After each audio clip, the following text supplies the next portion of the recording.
Hello दोस्तों, आपका स्वागत है आपके अपने YouTube channel DN math classes में। दोस्तों, आज का टॉपिक है घातांक और करणी। घातांक और करणी को आइए बेसिक से समझते हैं।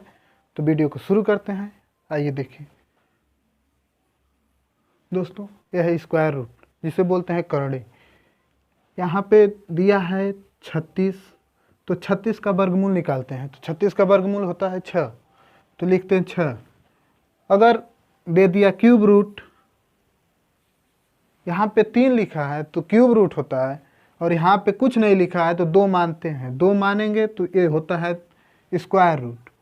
और यहाँ पे दे दिया 8, तो 8 का क्यूब रूट अगर दिया है निकालने के लिए, तो इसका होता है 2 गुणे करणी में 2 गुणे 2 गुणे 2।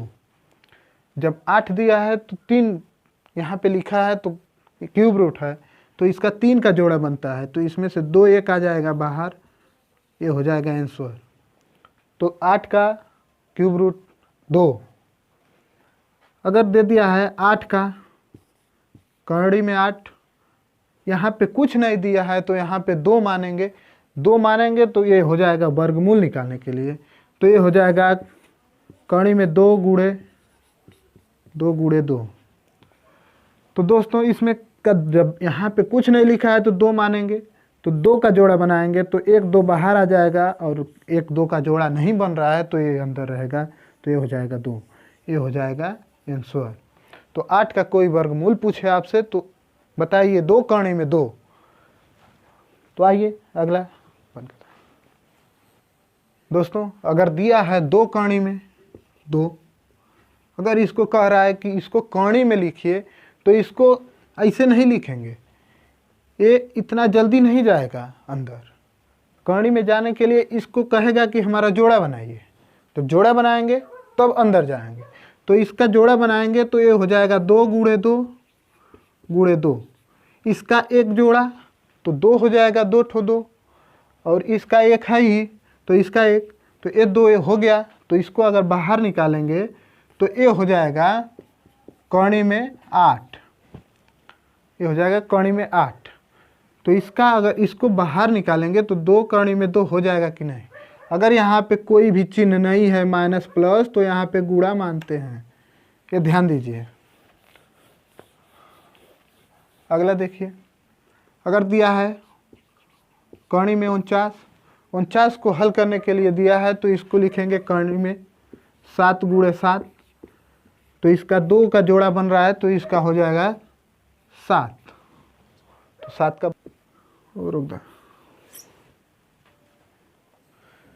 आइए अगला देखते हैं। 5 करणी में 5 गुणे करणी में 5 बराबर क्या होगा। इसका अगर इसको हल करने के लिए कह रहा है तो करणी में 5 यहाँ पे अगर कुछ नहीं है तो 2 मानेंगे, इस यहाँ पे कुछ नहीं है तो बट्टे में 2 मानेंगे। ये 2 जाकर इधर गिरेगा तो बट्टे में होगा, इसमें भी कुछ नहीं है तो ये 2 होगा। यहाँ पे घाते 1, ये जाकर बट्टे में गिरेगा 2, तो ये हो जाएगा 5। अगर इसको एक ही करणी में लिखना चाहेंगे तो लिख सकते हैं, तो हो जाएगा करणी में 5 गुणे करणी में 5।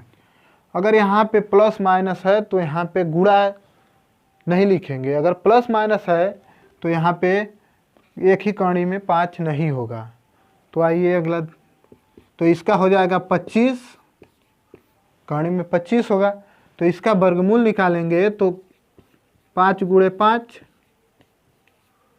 तो इसका जोड़ा 1 बन रहा है तो ये हो जाएगा 5। 25 का वर्गमूल 5।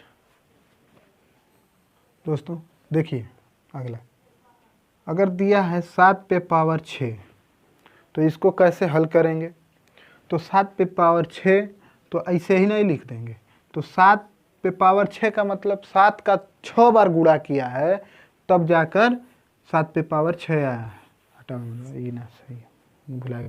देखिए, अगर दिया है करणी में 7 पे पावर 6, तब इसको कैसे लिखेंगे। करणी में 7 पे पावर 6, तो इसका मतलब यहाँ पे 2 छिपा है, तो ये जाकर यहाँ पे बट्टे में गिरेगा, यहाँ पे पावर 1/2 हो जाएगा।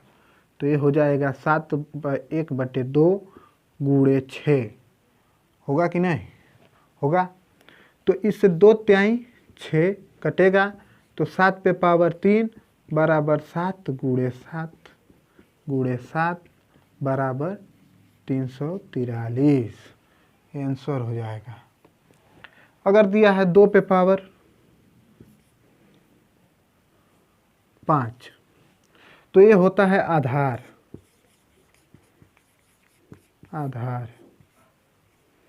ये होता है घातांक।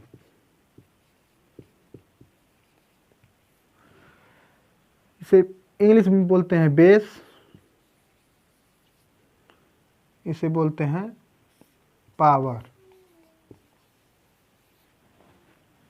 अगर दिया है दोस्तों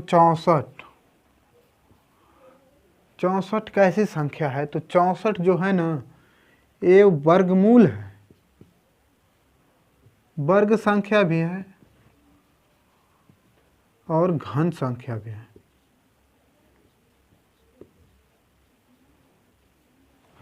कैसे है, तो 64 अगर दिया है कौड़ी में 64 तो इसका मतलब कि यहाँ पे कुछ नहीं दिया है तो 2 मानते हैं, बताए हैं। यहाँ पे 2 मानेंगे तो कौड़ी में 64 का वर्गमूल होगा 8 गुणे 8, तो जब 2 का जोड़ा बनेगा तो ये हो जाएगा 8, तो यही ना होगा वर्गमूल। और दिया है यहाँ पे क्यूब 64 तो बराबर हो जाएगा कौड़ी में 4 गुणे 4, तो इसके बताए हैं कि घन में जो होगा क्यूब रूट में वो 3 का जोड़ा बनेगा तो ये हो जाएगा 4 का घनमूल भी है और 8 का वर्गमूल है। एक यही संख्या है कि जो घन भी है और वर्ग भी है। तो इतना समझ में आया। आगे अब सवाल पे चलते हैं। तो पहला सवाल दिया है 8 प्लस कौड़ी में 8 प्लस 2 कौड़ी में 4। अगर ऐसे सवाल रहे तो इसको पहले कौड़ी को हटाना चाहिए, वो भी छोटी कौड़ी को पहले। तो लिखेंगे कौड़ी में 8 प्लस तो है तो प्लस लिखेंगे। यहाँ पे जब कोई चिन्ह नहीं है तो यहाँ पे 2 गुणा लिखेंगे। तो यहाँ पे 2 लिखेंगे, थोड़ा कौड़ी बड़ा कर दीजिए। तो यहाँ पे कोई चिन्ह नहीं है तो 2 लिखेंगे, लेकिन 4 का वर्गमूल निकालेंगे तो 2 होगा। तो जब 2 होगा तो 2 दूना के 4 हो ही न जाएगा। जब 8 प्लस 2 दूना के 4, तो 4 और 8 कितना होगा 12, तो ये हो जाएगा कौड़ी में 12। अगर कौड़ी में 12 दिया है, अगर इसको बाहर निकालना है तो यहाँ पे तो 2 छिपा है भैया। अब यहाँ पे 1, अगर घात कुछ नहीं है तो 1 मानते हैं। जब इसको बाहर निकालेंगे तो ये 2 जाकर इधर गिरेगा बट्टे में, तो ये हो जाएगा 12 पे 1/2 घात। यही हो जाएगा आंसर।